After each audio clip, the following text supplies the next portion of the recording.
Amis de la breadboard, bonjour. Je vous ai montré dernièrement cette super breadboard là que l'on peut trouver chez BMJ et qui en contient deux comme ça qui sont montés sur ce support avec ce panneau là qu'on peut éventuellement déployer et qui permet de monter différents accessoires. Je pense même que à la base il est mis à l'envers, enfin à moins que ça soit fait pour mettre les trucs de ce côté-là. Bon, moi je m'en fous un petit peu des sérigraphies. Et donc, cette breadboard, elle est vendue avec aussi des connexions qu'on peut mettre ici pour pouvoir relier des fiches bananes. Alors, c'est pas mal, mais j'ai décidé de l'améliorer un petit peu. En fait, ça m'a un petit peu inspiré pour me faire une breadboard qui va me permettre de tester différents montages. Alors, on voit qu'il peut y avoir deux tensions. Quand on a deux tensions, ça peut être soit deux tensions positives, par exemple du 5 volts et du 12 volts, pourquoi pas. Mais souvent, si on travaille avec des amplis hop, ça peut aussi être des tensions symétriques. Alors là, j'ai décidé de la câbler de façon à pouvoir justement travailler avec des tensions symétriques. Alors, vu ici les rails, je vais un petit peu la pré-câbler en fait, hein, pour pas repartir de zéro à chaque fois. Pour avoir ici la tension V1 positive, donc masse et plus. Ici, on aura aussi masse et plus V1. Là, par contre, on aura le rouge, là, va devenir en fait la masse. Et le moins sera la tension, on va dire, négative V2. Alors, quelque chose qui est aussi intéressant quand on a une breadboard, c'est de pouvoir mettre en route ou arrêter facilement sans tout débrancher. Donc pour ça, je vais prendre ces petits interrupteurs, là, que je vous avais déjà montré, hein, qu'on peut acheter avec ces petits circuits imprimés et qui vont permettre là de mettre, voilà, ici, hein, très facilement, un bouton qui permettra de commuter facilement les deux tensions. Alors, pour visualiser aussi les tensions, l'idée c'est aussi d'avoir des LED que je vais pouvoir mettre ici. Et ces LED, l'idée c'est que puissent s'alimenter dans une très grande range de tension, et ça je vous ai déjà montré comment faire, grâce à un générateur de courant. Hein. Là j'ai un petit circuit intégré spécialisé, hein, voilà, qui s'appelle le NSI 450-20, que je vous avais déjà montré. Et ben, on peut les alimenter, hein, si on le met en série avec une LED, on peut l'alimenter de quasiment 2 volts 5, 3 volts, jusqu'à 40 volts, sans aucun souci, et le courant restant constant dans la LED. Donc c'est bien mieux qu'une résistance. Donc voilà déjà ce que je vais faire, et je vais aussi la pré-câbler. Alors il faut savoir que les différents blocs de tension ici ne sont pas reliés entre eux par défaut. On le voit ici, c'est séparé. Et ce que je trouve des fois moi chiant. Donc je vais donc les relier par des ponts, on va dire, tout fait. Voilà ce que je me propose déjà de faire. Et il me reste pour l'instant qu'à percer là pour pouvoir mettre ces différentes choses. Voilà, donc j'ai usiné ici les trous là, j'ai fait un petit essai, je l'ai monté vite fait. L'interrupteur va impeccable. Et là, voilà, avec ces petites écarteurs là, et ces petites entretoises M2, je vais pouvoir monter les LED. On voit d'ailleurs, hein, c'est pas pour rien, à chaque fois dans les QDN, je vous montre que j'achète toujours de la visserie, toutes ces petites entretoises et tout, mais c'est vraiment indispensable en électronique. Je veux dire, c'est incroyable tout ce qu'on peut consommer justement dans ce genre de choses. Et il me reste plus qu'à faire l'étiquette qui va bien, et je vais pouvoir câbler ça. Voilà, j'ai avancé sur le projet, hein, que j'ai finalement appelé CP0124. Donc j'ai bien là rajouté les prises, l'interrupteur. Là je vais mettre la bande là avec les deux LED, hein, qui indiquent le fonctionnement. Donc j'ai choisi rouge pour positif, vert pour négatif. Et puis comme là j'avais de la place, je me suis fait une extension de board. Voilà, qui va me permettre avec ce genre de petits modules, éventuellement de me faire des modules qui peuvent me simplifier la vie, comme par exemple typiquement des afficheurs.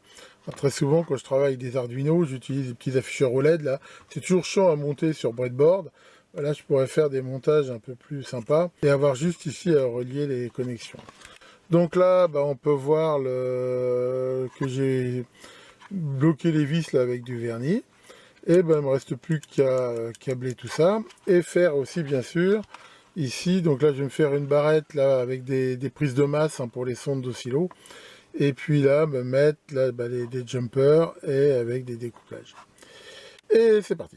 Bien, et ben voici CP0124 complètement terminé. Donc finalement, j'aurais fait un petit peu plus que ce que j'avais prévu, mais c'est pas grave. Je suis très content du résultat.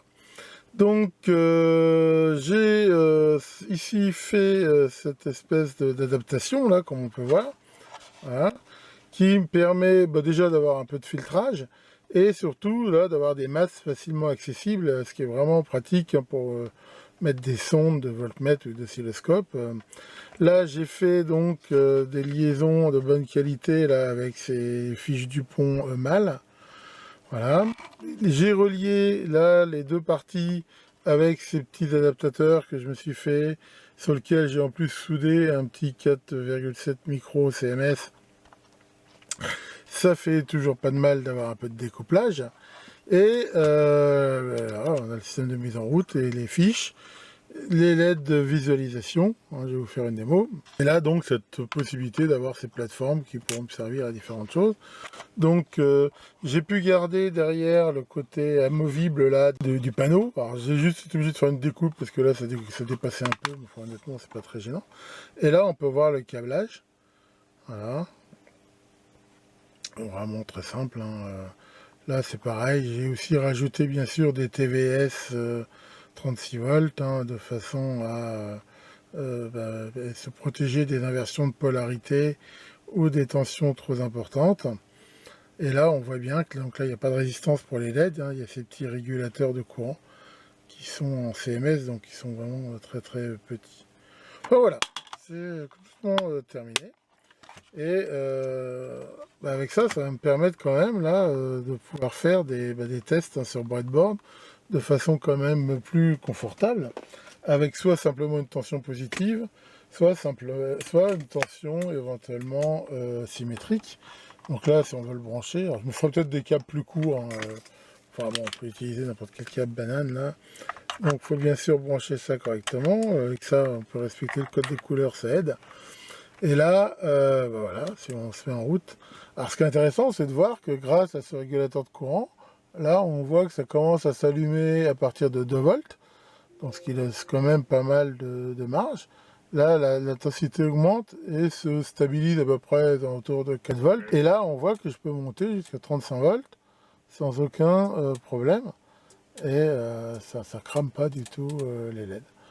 Voilà, donc ici, très facile de pouvoir facilement mettre en route. Hein. C'est vraiment le truc le plus chiant, je trouve, sur les breadboards. Alors si on a la chance quand même d'avoir une alimentation avec un on-off, c'est bien. Mais là, voilà, c'est vraiment pratique, on l'a juste là. On peut facilement tester. Puis si bien sûr on n'a qu'une alimentation positive, ce qui sera souvent le cas, on n'utilise que le positif. Il n'y a aucun problème. Pour info, j'ai tout câblé avec cette petite station de soudure, hein, la TS 1100 là, de chez BNJ, Quick là.